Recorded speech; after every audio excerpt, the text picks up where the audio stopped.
अस्सलामुअलैकुम वरहमतुल्लाहि वबरकातुहू। तो मैं ये कह रहा था, army chief general Hafiz Syed Asim Munir Ahmed, naval admiral Naveed Ashraf साहब, ISI chief Nadeem Ahmed Anjum, air force chief Zaheer Ahmed Babar Sidhu और IG सिंध और IG पंजाब और साबका IG सिंध रिफत मुख्तार राजा साहब, कराची में आपने यहूदियों को गलती से दोस्त बना लिया था और वही यहूदी आपके एक चलने नहीं दे रहे थे, क्योंकि वो मुसलमान के बेस में सिंध पुलिस में बैठे हुए हैं और यहूदी रेंजर्स में भी मौजूद हैं। जैसे एक हरी आंखों वाले यहूदी को मैंने कायद आज़म के मज़ार पे देखा था, कायद आज़म मोहम्मद अली जिन्ना रहमतुल्लाह अलैह शहीद के मज़ार पर, और वो रेंजर्स का वो हरी आंखों वाला यहूदी रेंजर्स का जवान मुझसे बार बार नज़रें चुरा रहा था कि मैं उसको पहचान लूँगा।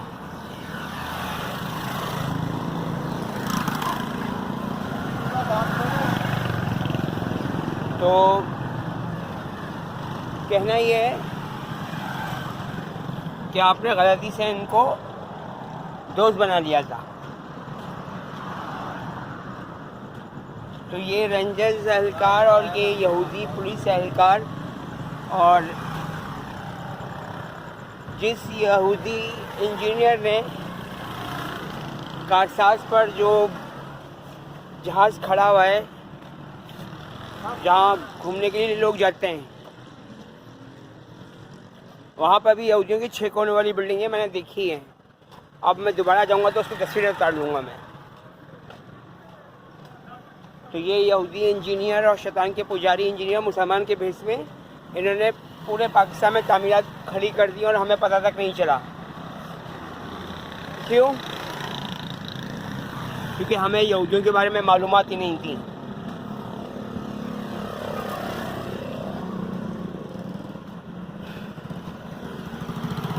अब इसका क्या किया जाए कि बड़े बड़े ओहदों पे यहूदी बैठे हुए हैं, चाहे वो फ़ौज हो चाहे वो पुलिस हो।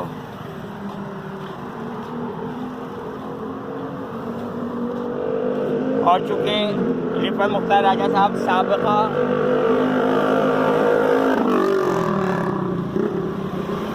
साबका IG Sindh inspector general of police Sindh Karachi रह चुके हैं, तो इनका फ़र्ज़ बनता था कि वो भिखारी माफिया, बेगड़ माफिया, जिसके बारे में पाकिस्तान के मशहूर ड्रामे आलिया में बाकायदा उसका नेटवर्क दिखाया गया था, इन्होंने बेगड़ माफिया यानी कि भिखारी माफिया का ख़ात्मा नहीं किया, मनशात फरोश माफिया का भी ख़ात्मा नहीं किया, असला माफिया का भी ख़ात्मा नहीं कर सके, और ट्रांसपोर्ट माफिया भी नहीं, उसका भी ख़ात्मा नहीं किया जा सका। इनके नेटवर्क को तोड़ना नहीं जा सका क्योंकि इनमें यहूदी भी शामिल हैं।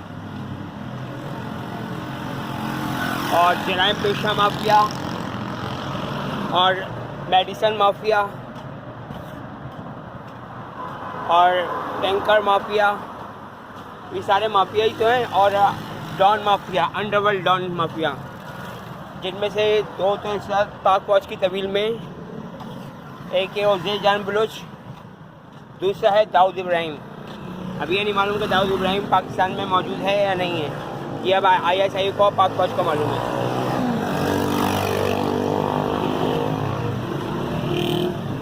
तो आपको इनके ख़िलाफ़ कार्रवाई करवानी चाहिए थी, लेकिन आपने इनके ख़िलाफ़ कोई कार्रवाई नहीं की।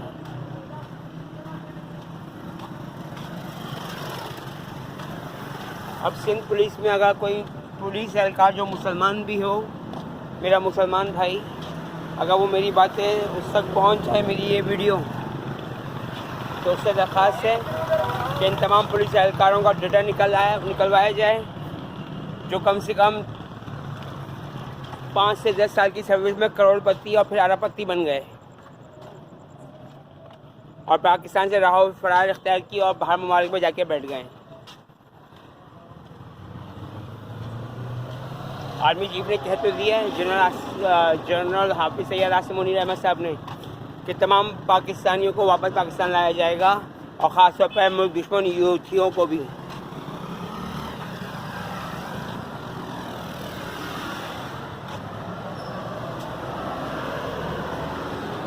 तो जब तक इनका ये नेटवर्क नहीं टूटता किसी को भी इंसाफ नहीं मिल सकता,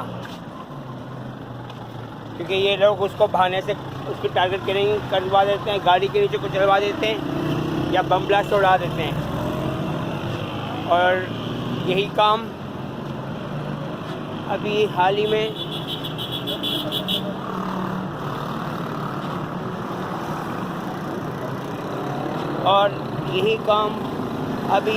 में करवाया गया कि एक खातून को रेलवे पुलिस के एक एहलकार ने, जो मुसलमान के बेस में या तो कादियानी मिर्ज़ाई था या यहूदी था या शैतान का पुजारी या मोलेद या राव मूसा का दहशतगर्द या पीटीआई का कारकुन, उसने इस खातून को चलती ट्रेन से धक्का दिया, जो गलत काम है। तो आप लोगों से दरख्वास्त के हवाले से भी काम कर लीजिएगा। और